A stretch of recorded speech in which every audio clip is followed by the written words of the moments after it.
Yes, guys, welcome back to another show, guys. This is another transfer rumors special. A lot of stuff going on at the moment to talk about. We've got all this news from Ederson from Atlanta to chat about. We got Diaz apparently staying at Liverpool. We got Virgil van Dijk wanted by Saudi. We've got like, and Michel Olise, apparently a Liverpool target as well. So we're going to be chatting about all that, guys. And of course, got my man K-Mac with me. K-Mac, how you doing, man? I'm good. I hope everyone's well. Guys, don't forget to hit that like, subscribe, and share, and subscribe to K-Mac as well. You know the score. So obviously, Where do we start? right, let's start with the Ederson stuff because this is the stuff that's fresh right now. So a lot of rumours about Ederson today.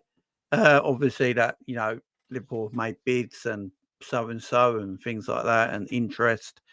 Fabrizio has pretty much said that there's no bid, but Liverpool are interested and even spoken to his agents. I think there's no doubt about it that we're after a defensive midfielder. We know that Liverpool were at Dublin for the Europa League final and they were scouting Cooper Miners at the time. And they all came back saying that Ederson's the one we need. And since then, we have been constantly linked with Ederson. And obviously, today it all kicked off with various reports saying Liverpool have done this, Liverpool have done that, bids have gone in, things like 38 million. this, interest has gone in. But there's definitely interest there, guys. Fabrizio's pretty much said it himself. Liverpool has spoken to Ederson's agents. There's interest there, just no official bid yet. If we even make one, who knows? But there's definitely interest. How you feeling about all this, K-Mac? Because it's all a bit crazy at the moment. And I will say Ederson does suit the situation and model of our football club as well. So makes sense to me. I've said this before, and the chat are kind of agreeing on this. Any Italian links with Liverpool, there's definitely fire there, because Richard Hughes has got loads of links in Italy. We scouted Cooper Mayers for ages. Like, he was on the committees. He was on the committee's list. That may well have been because of Pep and Linda's. Like, I genuinely don't know. But we scouted him and we found a better player who played next to him. And the interesting thing is, they're going to lose £100 million worth of midfielders, because he's going to Juventus, Cooper Mayers, and Ederson's coming to Liverpool. Like, he probably cost more than 38 million, by the way, but the first bid's gone in for 38 million. And it's just a starting point in it. And the interesting thing is, the rumours have come from Brazil. They haven't come from Italy. They came from Brazil. Like, there's a couple of Brazilian outlets which have actually leaked this. One of them's called Sport Live, who leaked a lot of stuff about foreign players from South America. I'm trying to find the article. I had it for my show, but I didn't end up doing my show because I wanted to play Watch Dogs 2 for a bit. I'm trying to find the article. Where is it? I think it's that one. Yeah. Okay. So the report is a £45 million Euro bid. It came from journalist George Nicola, and it's from Sports Zone. And the bid went in today. And it doesn't say whether it's been accepted. But it also says that Paris Saint-Germain are also following the player. So we've got competition, basically. That's what it's saying. Yeah, that's it. Like, agreement in principle with the player, by the way. So we've agreed contract with the player, which means we've obviously spoken to his agent. it's an interesting one because we've been heavily linked with the other Brazilian from Newcastle, Bruno Guimaraes, for 68 million apparently. I know that's short of the 100 million release clause, but 68 million's come up. And also another Brazilian. We're linked with a lot of Brazilians, by the way, and another Brazilian as well. Douglas Luiz, sorry, from Aston Villa. That's another Brazilian that we're linked with today. Yeah, the Douglas Luiz one is because there's the Douglas Luiz one is because he's homegrown as well, isn't it? Because he came. It got leaked by Juventus, by a Juventus media outlet. Yeah, and that's who's trying to sign him. Yeah, apparently Juventus can't afford him. Juventus can't afford him. So Fabrizio Romano and Lewis Steele have just put out that they believe the foreign reports that saying Atalanta midfielder Ederson is close to joining Liverpool are wide of the mark. No bids made and not a player top of the shortlist at the moment. Could change, of course. Presume it's just a mouthy agent. Also, Fabrizio has said that Liverpool have spoken to Ederson's agents, but no bid has gone in. So they've spoken. There's interest there. Also, Fabrizio has said that with him. So we could have agreed terms with him. That could be right. There's a lot of players apparently Liverpool are looking at this summer, and they go round them up and then make a decision on what ones to go for. So what Liverpool are doing this time around, which you should be doing. So we might be linked. What people don't understand is when, like Fabrizio and James Pearce said, we haven't made a bid, doesn't mean that we're not interested, guys. You know, it's totally two separate things here. You know, only because we haven't officially made a bid yet doesn't mean we're not interested in the guy. What remember, James Pearce also said we weren't in for Thiago and then we bought him. So you got to remember people like Lewis Steele. Yeah, people like James Pearce and Lewis Steele and people like that who work for Liverpool newspapers or work on Merseyside or have connections to Liverpool through the Athletic or anything like that will only get told what the football club tell them. So Liverpool have not made an offer or not a bid. The club will tell the agents to tell the reporters that we've made no bid or anything like that, and that's what they tell us. So I won't worry about what they say. Just a little bit of background on the Pearce thing as well. If you did notice, James Pearce broke the Sepp van der Berg contract details. He broke that. He said that there's no buyout clause. Yeah. Mainz can't buy him. He's coming back to Liverpool. Like James Pearce broke that. Who do you think gave him that information? The club gave him that information. So the fans didn't panic thinking that he's going to go to Mainz. Like they gave him that information to say, look, there's no buyout clause. Otherwise, how would he know that? He wouldn't have got that off Mainz, and he certainly wouldn't have got that off the player. So Liverpool are giving him that information. So doesn't it make sense that Liverpool will say to him, we haven't bid for Luiz. We haven't bid for Ederson. Because PSG are looking at him as well. And who did we lose a player to PSG to last season? Manuel Ugarte. We lost our number one target to PSG because he was our number one target for midfield last season for DM. And he went to PSG. So it does make sense that maybe the club have said to him, do you want to just tell them that we haven't? Like, it's quite clever. It's how it works. Yeah. Also, look, I think Liverpool are going to be linked with a lot of players that might not happen, guys. Yeah. I think Liverpool are going to talk to a lot of agents. See, this is the problem. What everyone's going to get a thing, right? Everyone's going to go, oh, Liverpool failed in a bid to buy Ederson, so we're not going to buy anyone. We'll go get someone cheap. And then, oh, we didn't buy that. But why didn't we buy that person we're talking to and go buy someone cheap?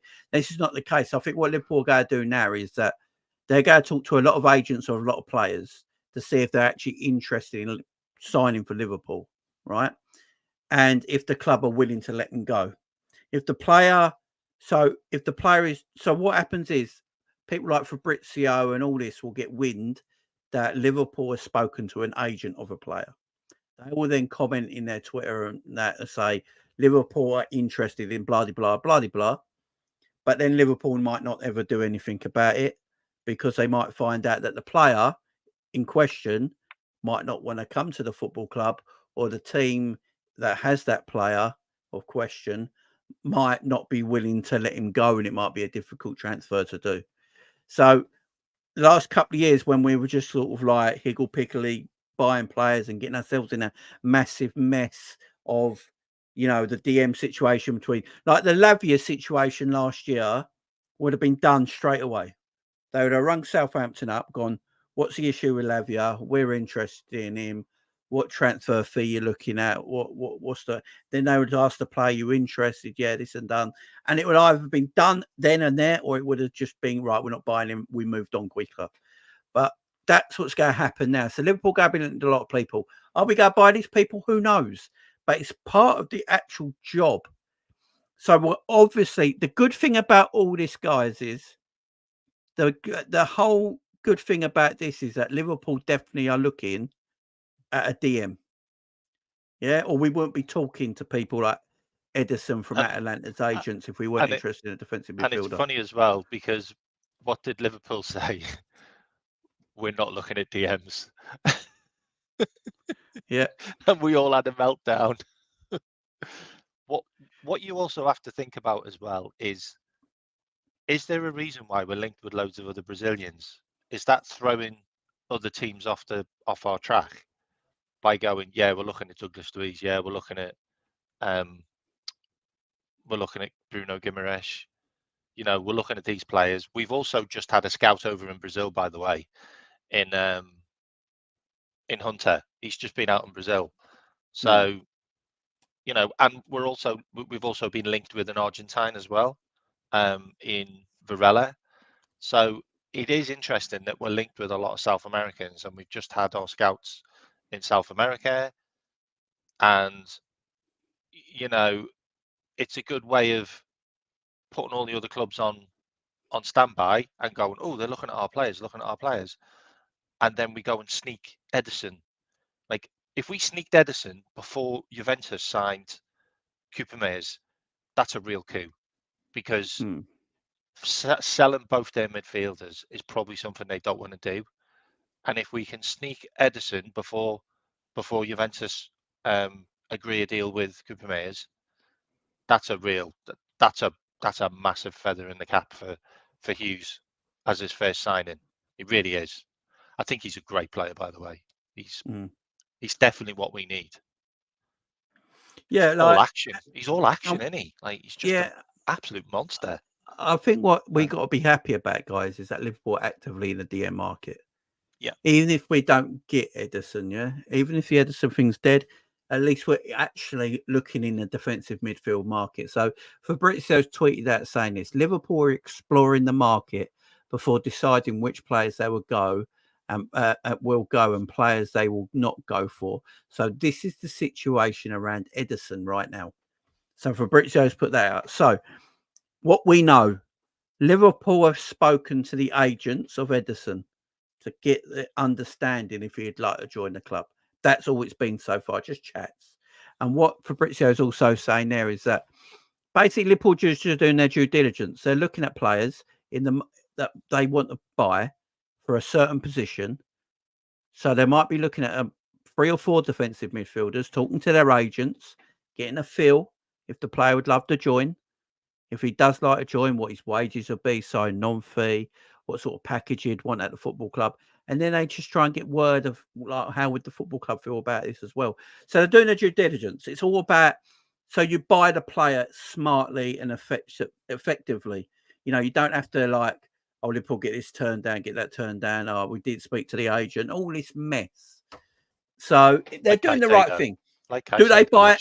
Yeah. Do they buy? Do Liverpool go and buy Ederson? Probably not. Who knows?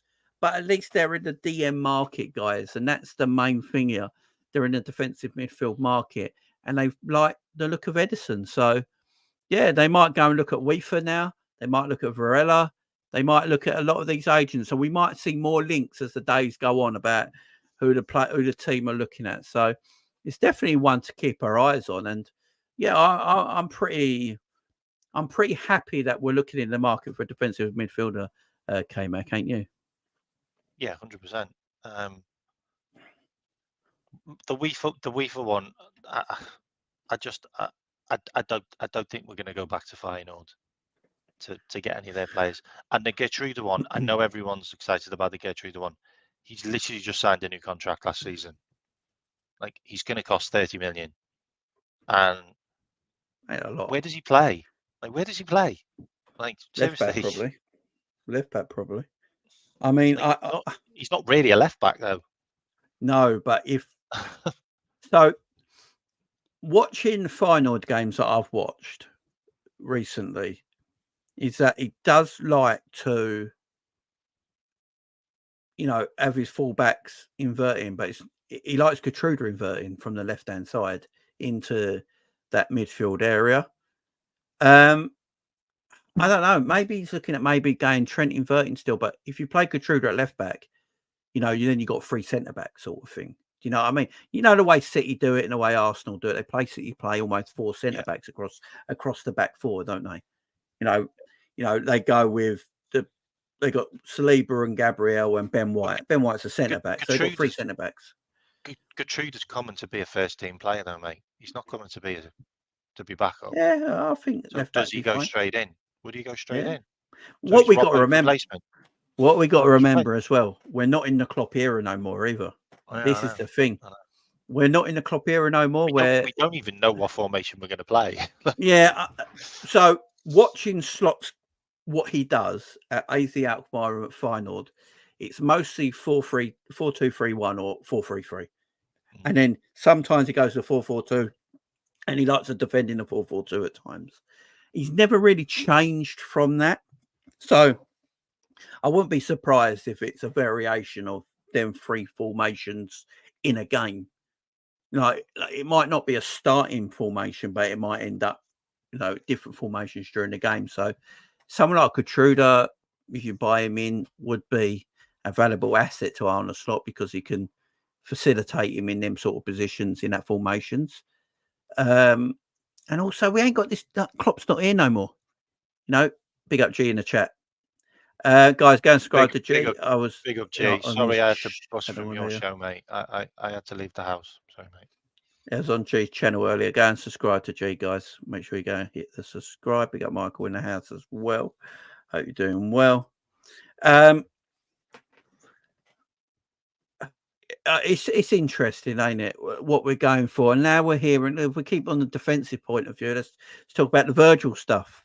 So we know, like, you take this away because you messaged me this earlier. I know. Yeah. So the PIV thing is quite scary, if I'm honest, because it's gone quite quiet, and then it's suddenly blowing up. And this is Italian journalist Rudy Giolletti, by the way, so he's not a mug. So they're planning on having meetings with, and I'll name all the players, by the way, because it isn't just Virgil. It's Alisson Becker, it's Mo Salah, and it's Virgil van Dijk. Yeah, and they're all planning on having meetings in the next couple of weeks with those 3 players about potential transfer moves this season. And there's a number of other players which they're going to talk to as well, which are dotted across the world. Some of the big players. There's 2 from Manchester City, in Bernardo and Ederson, and also Paredes, who I think plays for Juventus, maybe. It's just not it's not going away. It's really not going away. It's an interesting one, and it kind of explains why maybe they're a bit quiet. And the weird thing as well is, and I'm just reading between the lines, okay? We tried to buy a goalkeeper from Monza, who's gone to Juventus for 19 million, and I can't remember his bloody name. Di Michel or something like that, Di Markelli or something like that. Anyway, he's a really, really good goalkeeper, really highly rated. He's 26, I think. We tried to sign him. We actually put a bid in for him a couple of weeks ago. So that was a goalkeeper we were genuinely going for. So if you just read them between the lines, are we trying to buy a first team goalkeeper? Or are we trying to buy a second choice goalkeeper? And are we trying to cover ourselves in case Ali does go?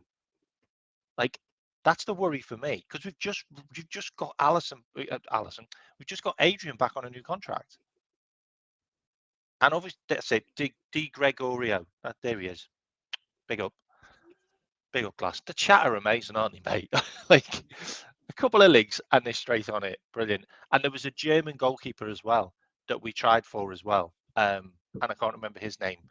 I'm rubbish with names right now, sorry.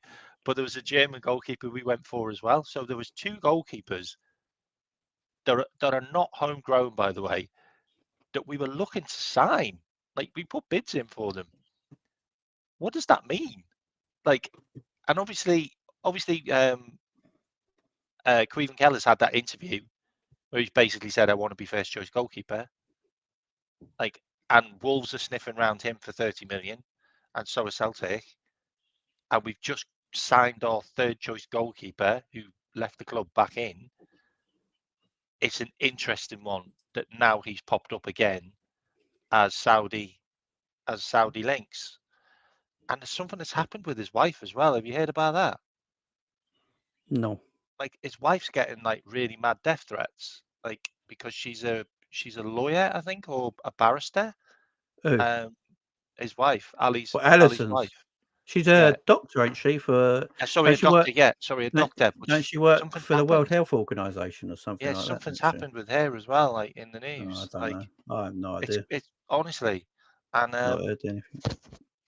there seems to be a lot of stuff around players that were Klopp, like, ingrained with Klopp, if that makes sense. Like, there seems to be a lot of rumours around them, and that's the thing that worries me. Like, is there going to be a mass exodus? I did speak to you before about this. Like, losing Klopp is like losing a father for some of them. Like, seriously. Yeah. Like, maybe they just don't want to be at the club, like, because it's the memories of him being there. Like, I just don't know. But yeah, there's Saudi haven't gone away. Like, they've not gone away. And No. they're coming in for Casemiro as well, aren't they? Apparently. Yeah, see, it is my fault on it all. I think any kind of transfers for Alisson Becker would have to be almost a world record transfer, full stop. Because he's got time in his contract. He's still a good age. Liverpool guy want I do around worry 100. too much. Yeah, sorry. Yeah, Liverpool guy want about 120, 140 million pound for Alisson Becker. It's like ridiculous money for a goalkeeper. The Virgil stuff. With listening to Virgil, I still feel like he thinks he's probably too good to go to Saudi still. I know, Kevin De Bruyne, you look at him, he come out the other day and said, the money he could earn in Saudi Arabia is attractive and it's 15 times more than he could earn at Man City. Don't know if that's true. Don't know if he's just trying to keep everything quiet at City or what. The man earns over 400 grand a week at Man City. So I want more. yeah, it's like he says 15 times more. I mean, come on. What are you going to spend that on? I know. What are you going to spend that on? So look, obviously, what they're trying to do over in Saudi, it's not working at the moment. It's not getting off the ground the way they thought it might. But I do think buying people like Kevin De Bruyne and Salah and Casemiro it doesn't help the cause for that league because it just makes them look like the MLS. And everyone used to take the piss out of MLS, saying it's just where the players who are finishing their career go for a nice retirement package. And that's what people go and think of the Saudi league if they just keep buying that sort of age player. So for me, it just don't make sense. And also, if I'm Virgil or like Ederson, I just don't. I mean, Ederson can go to any club in Europe if he really wanted to. Let's face it. So I don't think he'd want to go there. And then Virgil, no. I think personally, I think Virgil signs a new deal. I think I think it'd be all right. But it is interesting. I think Saudis will scare a lot of teams this summer. I think Virgil goes on a free. Yeah, don't think Virgil signs a new deal. Free next year. Yeah, be interesting. I think him and Salah walk out the club. Yeah, I think all of them will play next year, and then it's just what happens after that, like you say. Yeah, I think we're just after a proper number 2 goalkeeper. I think that's what we're after. We're after a really good number 2, and that's why they've kept Adrian as a third choice. Like I said yesterday, like I know I got some people telling me yesterday, like on Twitter as well, like just get rid of Adrian and go and buy a good Championship or League One player goalkeeper that can play in third choice. Who the fuck's a good goalkeeper from the Championship or League One? That's the first thing. They do realise that Adrian is a Championship or League One goalkeeper. Yeah, he's a decent goalkeeper. No, I don't get it. Just go and buy a homegrown player.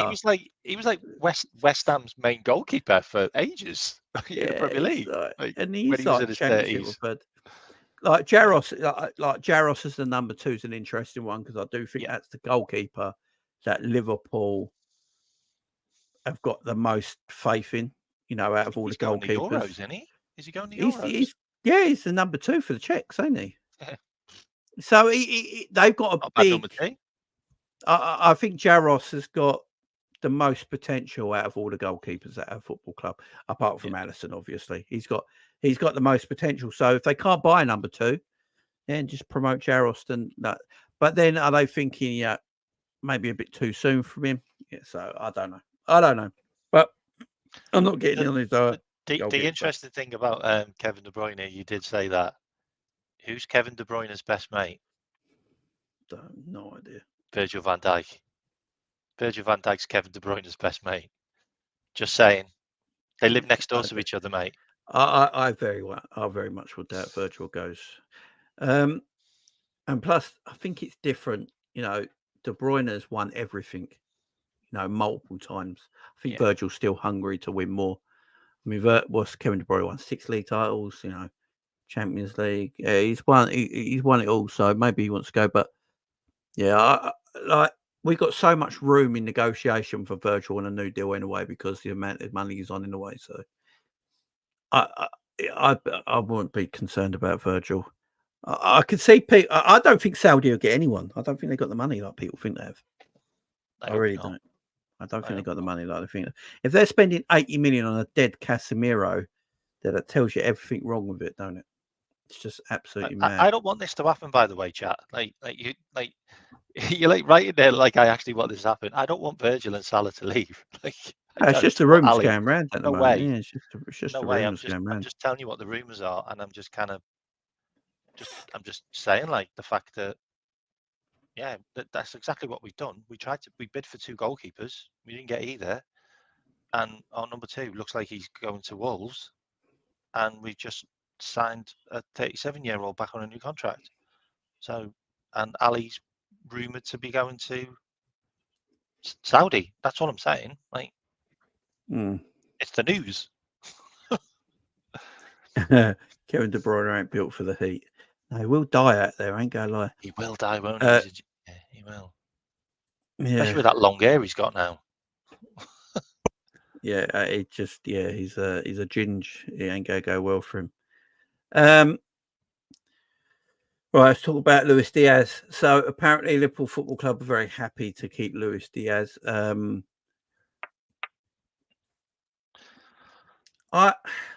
don't believe that. I don't believe that. The thing with the articles, everyone's saying that you know, keep saying that Liverpool very happy to keep Luis Diaz. They're not going to say the opposite, are they? No. I've never seen a team that goes, I can't wait to get rid of this player. He's available if you want him. I've never really seen it. So, you know, all the articles coming out at the moment saying like he's untouchable and we want to keep him. I swear they said Fabinho was untouchable last summer until the right deal came along. I'm pretty sure they said Hendo was to a certain extent. Yeah, so look, Luis Diaz stuff. What it is with Luis Diaz is Liverpool want a good chunk of money out of him. They're looking between 50 and 70 million for Luis Diaz. That's what they're looking for. And to get that off, like, and Barcelona are the only ones linked with Luis Diaz so far. So they're the only ones linked with Luis Diaz. My trouble is, and I think this is how Liverpool think about it as well, the Liverpool trust Barcelona financially in a transfer for Luis Diaz. Now, we've got to remember what happened with Coutinho. Barcelona have money. They have actual money to spend. They just don't have wages. They don't have wage infrastructure. The problem That's is their issue. They had money to spend when they bought Coutinho, and then we had to go for a third. We had to go for a third party to get our money. Do you know? Yeah. And we probably still haven't been paid off of it. I don't know if the club are going to trust, because Barcelona will want to do it in an instalment plan more than likely because of their financial situation. So if they're like, oh, we want Luis Diaz, we'll offer you 60 million, you know, Liverpool go say, look, we need the 60 million up front then, because, you know, 1 week you can't register a player and then the next week you can, and like, oh, we go get, you know, how far the installment's going to be, you know, and plus with Luis Diaz's age being 27, if you're going to sell Luis Diaz, this summer's the perfect time to do it, in my opinion, because I just don't see our football club giving Luis Diaz a new deal. You know, I think Luis Diaz's deal ends in 2 years. Does he get a new deal? I mean, he's on nothing wages wise, so it won't be a problem, you know, upping his wages. But you go next summer, you go, Luis Diaz is another 2-year deal extra on top, taking him into his 30s, where he's got no financial benefit then? Or do you look around now and go, yeah, if you want Luis Diaz, you can come and get him, but he's going to cost you money between 50 and 70 million. Well, what do you reckon, man? The thing you need to look at is what are Barcelona doing? Barcelona are trying to sell Rafinha. And that's what Barcelona are doing. They're trying to get rid of Rafinha. Yeah. And he's available for 51 million. For him, don't they? Yeah. Hmm? I think they want 50 to 70 million for him as well, don't they? Yeah, 50 to 70 million. Yeah, for Rafinha. So they're trying to shift Rafinha. Why? Because they want a replacement in that position. And that's what Luis Diaz will do. He'll go into that position. I mean, you have to look at the manager as well. Manager doesn't mind old players. Like, it's Hansi Flick. Like, he's a temporary manager, really, isn't he? And is it Hansi Flick buying the players, or is it Barcelona buying the players? Pretty sure it's probably Barcelona. Yeah, it's Barcelona. They're also trying to shift Lewandowski off to the MLS to take his wages off, because he's on absolute monster wages. And he scored less than 30 goals this season, which is like the lowest output he's ever had in a ridiculous amount of years. So, you know, and he doesn't really suit them, to be fair, like the way they play now. So, you know, if we could get Luis Diaz off our books to them and get 50, even if we got 50 million, even if we got the same amount of money that it would cost for the release clause on Olise, that's a golden ticket. Like, it's just perfect. It's perfect business. Like, one man for the other. Yeah, I think a lot of transfers is They're trying to get rid of Frankie de Jong as well. Sorry. Yeah, well, Frankie de Jong's wages are absolutely mad. You know, why are they, like, Frankie de Jong's wages are rumored to be between 600 and 750 grand a week. It's just mental, and the bad business sides of Barcelona. No club is touching Frankie de Jong. The thing about No Frankie club. de Jong, and I'll just ask the chat this: how the hell did he get a contract that big coming from Holland? I don't know because He didn't come from a big club. He came from a Dutch club, and he got a contract like that. Big, ain't they? That's mental. How he got a contract that big. Yeah, you think of that Ajax team that got dismantled, yeah? Not Yeah. a lot of them have gone on to do anything major. No, and I don't rate Frankie de Jong that much. Seriously, I think Frankie de Jong's a really good player, but not a player. Not a player that should be on 600 grand a week. That's just he's not that kind of player. If he was that good a player, then City would have gone for him. They would have. Yeah, and he won't be on 600 grand a week. That's for sure. No. A lot of transfers are, domino effects. There's a lot of domino effects in football. For Barcelona, if they can sell Rafinha, for me, they'll probably make a bid for Luis Diaz. If they can't sell Rafinha, I don't think they make a move for Luis Diaz. And then you're looking around who else will make a bid for Luis Diaz. I look at maybe Saudi coming for Luis Diaz. I could see that possibly happening where they pick him up, but I just don't know where Luis Diaz goes. PSG maybe, because I know there was links to PSG at one time. I don't know where Luis Diaz finds a home. If he's going to leave Liverpool, he's leaving the country, in my opinion. So where you're looking that can afford him realistically, PSG, maybe Barcelona if they let Rafinha go. I don't see the Italian teams being able to afford him. So I don't know where he goes. He's not on huge wages, mate. So anyone can afford him, really. No, transfer fee wise. I mean, we're not going to take anything less than 50 million. If Napoli get rid of Kvaratskhelia, who's probably going to go to PSG, by the way, which is why they're not going to sign Diaz, then they could replace Kvaratskhelia with Luis Diaz, and they'll have loads of money because they're losing Victor Osimhen and Kvaratskhelia this year. They're losing both of them. Maybe Napoli, and that's the only Italian team really. Whether Osimhen comes to the Premier League is we don't know. They both could end up at PSG, by the way. Osimhen's terrible. I would not rule both of them out turning up at PSG. Yeah, it wouldn't shock me. I think there is only a few clubs that I don't know where Diaz goes, and maybe that's why the Liverpool themselves are saying, "No, we're not letting Diaz go," because Liverpool are not going to sell Luis Diaz cheap. They're just not. He's 27, still in the prime of his career, still with time in his contract. The guy want between 50 and 70 million for Luis Diaz. He's got commercial. He's got commercial revenue behind him as well, where he's quite a name commercially, especially if he goes to a Spanish-speaking country. There's value in Luis Diaz as a person, as a player, marketability as well, especially if he goes to a Spanish-speaking country. So it does make sense in Barcelona. I could see him at Atletico Madrid as well, by the way. Yeah, because they're losing. They can spend, yeah. Yeah, they're losing. Who's the French lad? They're releasing him, aren't they? The French international. What's his name? Striker. Griezmann. Yeah, he's leaving. Yeah, is that good? You could get him in. I mean, I think Luis Diaz absolutely cooks in Spain. I think Spain's perfect for him, the way he plays. And that's why a lot of Spanish clubs might be looking for him. But it's interesting with Luis Diaz stuff. We see how that season goes on with him. I do think he is available if the right price comes along for him personally.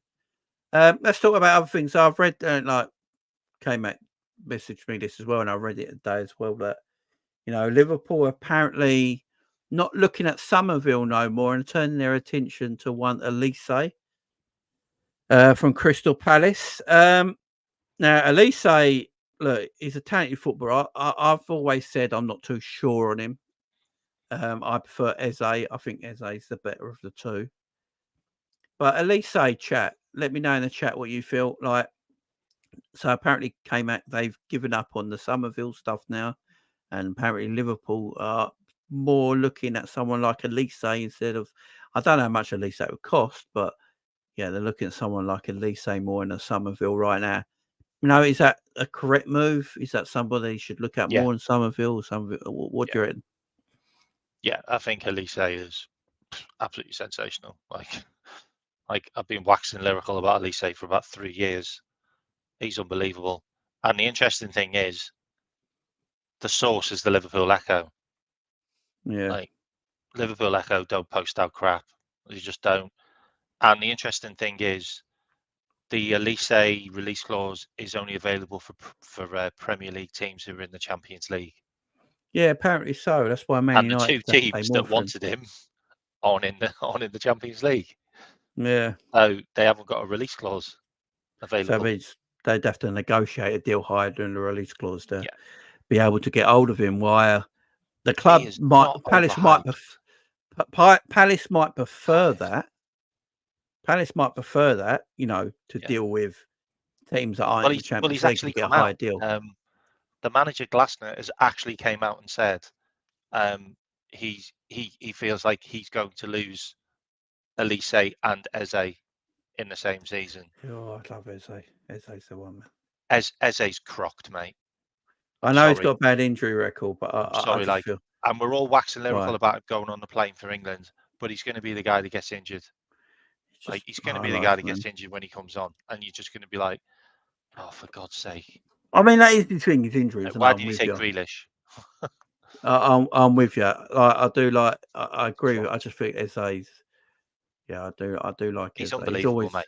He's always been the one I looked at, Eze. But really Olise, look, Olise's come on his own recently, and obviously he's a French. He's not a French internationals, but he's never made the French international team really. He's been on the bench 3 times. Yeah, he's never made a game though, has he? He's not had a cap yet. There's rumours that England might try and get him in because I think he's got English citizenship now or qualified for it. I don't know. Would Olise be homegrown though? Has he been at? He's 22, ain't he? So has he been? Didn't he come from QPR? He came from QPR. No, did he come from Reading? Reading, sorry. Reading, weren't Eze came from QPR. Yeah, Olise came from Reading, so he'd be homegrown as well. Now, Olise, Reading, yeah. So I remember because Liverpool were linked with Olise when he was at Reading. Let's not forget this, by the way. Liverpool were linked with Olise when he was at Reading, but we picked Harvey Elliott instead. Now, I think at the time, probably made the right choice in Harvey Elliott. I get it. But if Olise is available now and he's got a 60 million release clause for Champions League teams, he's homegrown. It feels like it's a deal. He can play in 3 positions as well, by the way. He can play all over the front 3, can't he? Yeah. Basically. Yeah. So left, right, centre. I was. That's spot on. That actually, AH just wrote that he came from Chelsea's academy. I thought he came from Chelsea's academy. What, Olise? Yeah, I felt like he came from Chelsea's academy. What, went from a Chelsea academy, signed for Reading, went to Crystal Palace, sort of thing. That happens a lot. A lot of players go from Cobham to Olise Reading. Was born here. See, I didn't know that. Olise was born here. So yeah, he could get English, or he's definitely English citizen, and so he could play for England, which. I think my his academy. What? Hang on, I'm going. I'm going. Google that one, mate. I don't know enough about him, guys. I only know that he played for Reading. I don't know what academies he came from. I only know he played for Reading. That's all I know. Not aware of that because we're linked with him when he was at Reading. But here you go. So he went from he originally started at Arsenal. So in July 2009, he was on Arsenal youth. Then he went to Chelsea in a free transfer. Then he went from Chelsea to Man City's youth team. Then he went from Man City's youth team to Reading's under-18s. And then he played for all the way through to Reading's senior team. And then he went to Crystal Palace for £9 million. So Man City, Palace bought him for £9 million. But yeah, he literally as a kid started at Arsenal's youth team, went to Chelsea, then went to City's youth team, and then City sold him to Reading. He played in Reading's youth team up to senior level and then signed for Palace. So originally, He's an Arsenal boy. So Olise's homegrown. And I think Eze comes from Arsenal's youth team as well. I might be wrong there, but I do think he does because he's an Everton lad. He's an Arsenal boy, ain't he? Yeah, pretty sure. That explains why he's injured a lot.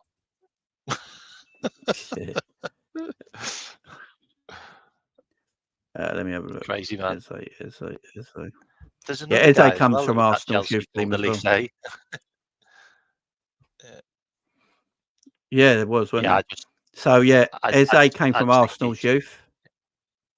Went to he started at Arsenal as well, then went to Fulham, then went to Reading, then went to Millwall, then QPR, and then went to 17 million quid from QPR. So, they're both, so Olise, homegrown, come through some good youth teams at Arsenal and Chelsea and Man City.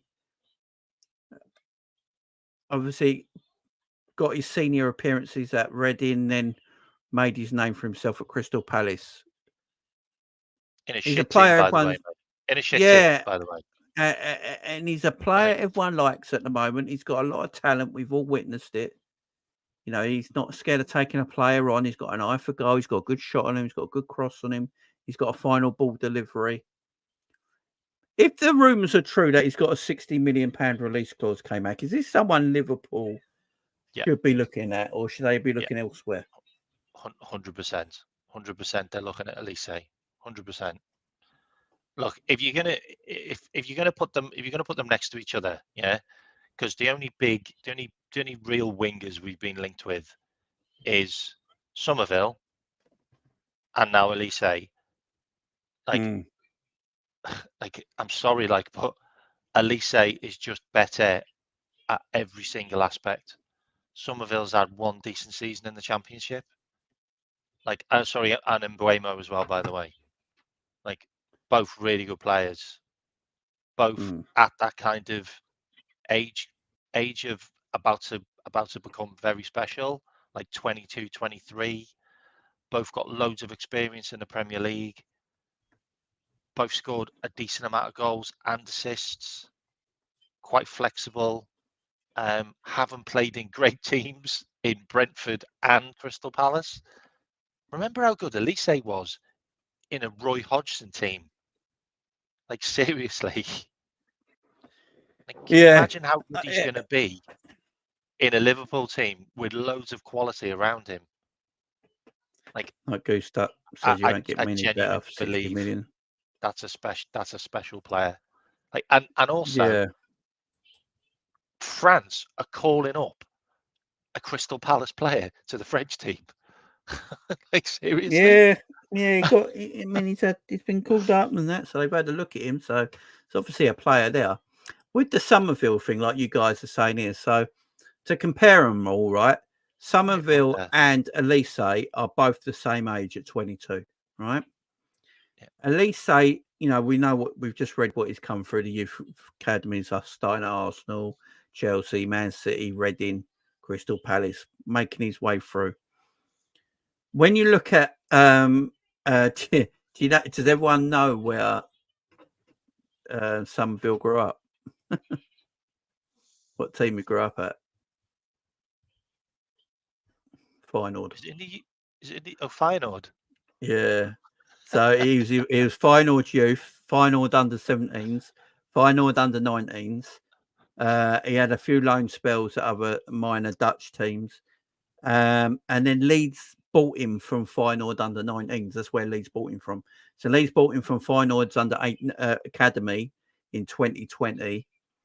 And he joined Leeds, and he went into Leeds' academy under 21s in 2021. And he'd been promoted since then. So he had that one season in the Premier League when Leeds got relegated. That was his debut season, I do believe. And then he's had a good year in the Championship. I'll give him that. He's had a good year in the Championship. But if you look at his level, how he's come through at the same age as Olise, it doesn't make sense to get Summerville, does it? It makes zero sense. And, you look at Olise, Summerville 30 million, Olise 60 million. release clause, I'd go and get Olise all day long if I had to choose between the two of them. Quite easily. It's there. It's Kudos ain't happening this summer, guys, because Kudos is West Ham. Guys, you got to remember with Kudos is that he's got a release clause in summer 2025 for 85 million quid, right? West Ham are going to want more than 85 million quid to sell him this summer. They're going to sell him for less than the release clause next year. So they go look at £100 million for Kudos. And they're potentially going to lose their star man, Paqueta. Yeah, Paqueta's out as well because of this. You're going to be looking at around 105, 110 million easy for Kudos next summer. I don't know any, and he's not worth that. He's not worth that. I don't even know if he's worth the £85 million release clause to be he's not worth 85 million. So I just no. I'd rather go and get Olise. I'd rather go and get Olise. Olise could be the Salah successor. He's a young 100%. Guy. He's 22. 100%. He's 10 years younger than Salah. Imagine Olise working under Salah for a year or two. If you don't know anything about Olise, just watch his goals and his assists on YouTube in the Premier League for a crap Crystal Palace team, and just think about having him with loads of good players around him. How better he'd be. The chances he'd have would be more clear cut. He'd be on the same side as Trent, having Trent supply him, having him supply Nunes for tap-ins. We just watched Nunes score a hat-trick of tap-ins for Uruguay. Olise will just be giving him tap-ins all day long, just skinning people for fun. We haven't got any players that really run at defenders and put them under pressure and skin them. Olise does that. That's something he does in spades. It'd be a great understudy under Mo Salah as well, and you also got Johan Bakayoko, is it, from PSV as well? I know Liverpool have looked at. I just don't know about him. I feel like he might need a little bit more experience yet before we go for him. I like him though. Well, I've watched Bakayoko. I think he's an all right player, and there is something about him, and I think he will get a big move soon. In my opinion, I think he will get a big move soon. But Liverpool have got a lot of forwards. Diaz, Darwin, Jota, Gakpo. If you're getting Olise to go with that, I think you're pretty much set. You got Mo Salah as well, so I think you're pretty much set. That's 6. I think one needs to move, and then one can go from there. And the most obvious one for me is Luis Diaz, unless Liverpool get a good offer for Diogo Jota. I feel like I wouldn't sell Jota because he's our second best goal scorer, but injuries is Jota's is his kryptonite, ain't it? We all know this, and that's his main weakness. And the club might feel like that injuries now is playing a real major concern on his career at the club. And if they got a good offer for Diogo Jota, I think he would be a surprise. I think there will be a surprise sale this summer, and it could be someone like Diogo Jota for me, especially if he has a good Euros. Especially if Jota goes and has a really good Euros, he could be the surprise player that we actually let go. I wouldn't be surprised if Portugal won it. Yeah. So I just... Russell says we need 6 forwards. What? How many teams have 6 forwards? Aston Villa have got 2.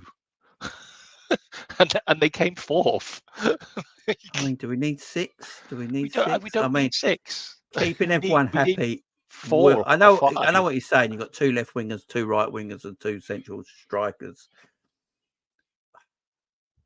I mean, Dominic Szoboszlai could play in the wing as well. So that's 7.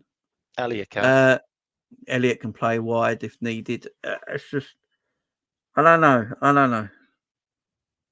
So Russell says Aston Villa have 6. Let me have a look at Villa's team. I thought they had Watkins and Duran. Well, good. Let me have a look here. Right. Let me have a look at that squad. Right. So forward rise. I thought he was 26. Sorry. Durant, Ollie Watkins, Leon Bailey, and Diaby. Oh, they got 4. So they got Diaby, Bailey, Watkins, and Duran. They're not really forwards, those other two, are they? They're wingers. I think they let Bermuda go on loan, or he was injured, weren't he? Virgil van Dijk just scored for Holland. Big up Virg. Big Virg. So Nello's an attacking midfielder, Ramsey's an attacking midfielder, Tillerman's a midfielder, McGinn's a midfielder, Douglas Luiz is a midfielder. You got Kamara as your DM. Yeah, so they had 4 this season: Duran, Watkins, Bailey, and Diaby. That was their four attackers. Who are Holland playing? Because they're battering them 4-0. Yeah, but Zanello, we could say that about Harvey Elliott. Zanello's an attacking midfielder. Yeah. So we could say that about Elliott. We can say that about.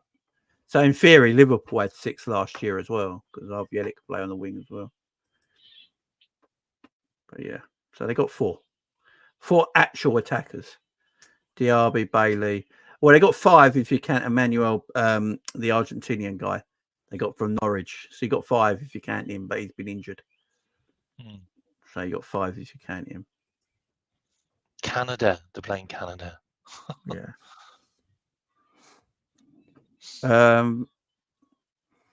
The one.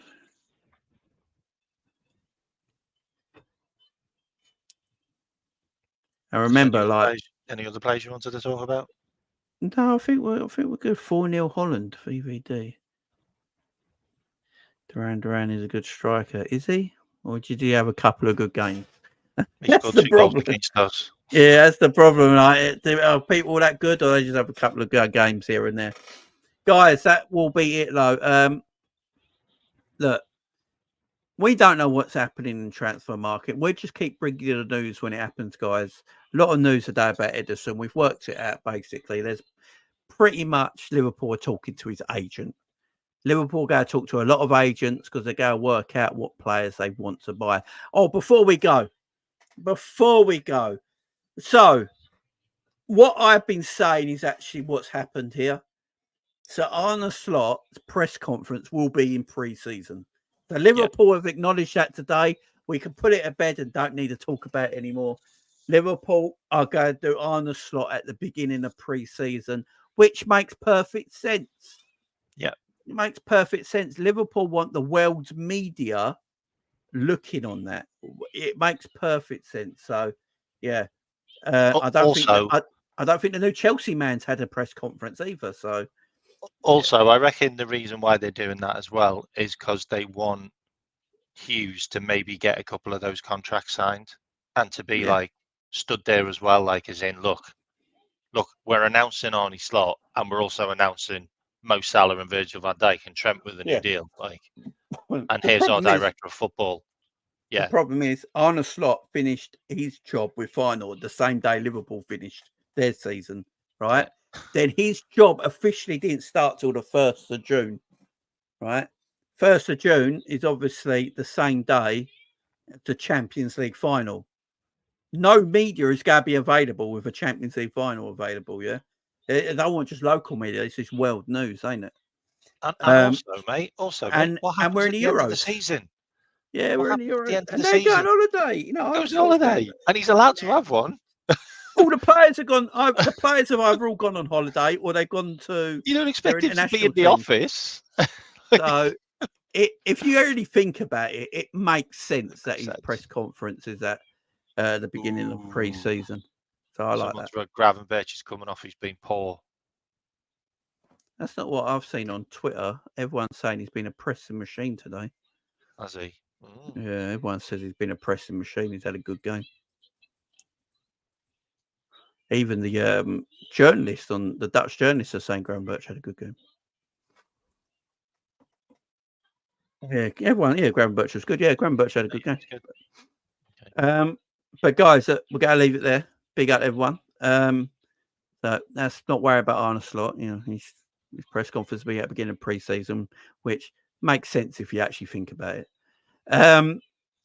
Guys, they're the transfer rumours today. We'll keep bringing these transfer rumours. Again, we don't know if they're real or not. They're rumours for a reason. You know, the word is in the title, rumours. We don't know. Also, chat, I really appreciate it if you nip over to my channel and sub as well. That would be amazing. Like, I don't really ask that much, but I'm starting to get more subs now, so there you go. So I'd love some of you to transfer over because I'm doing shows every week as well now. There you go. There you go. So there's K-Mac's channel there. Just hit that link. Go and subscribe to K-Mac as well, guys. There you go. When he's going live, it gives you the info as well. So, guys, appreciate it, love. Thank you very much. Enjoy the rest of your night. See you again soon. Bye-bye. Peace.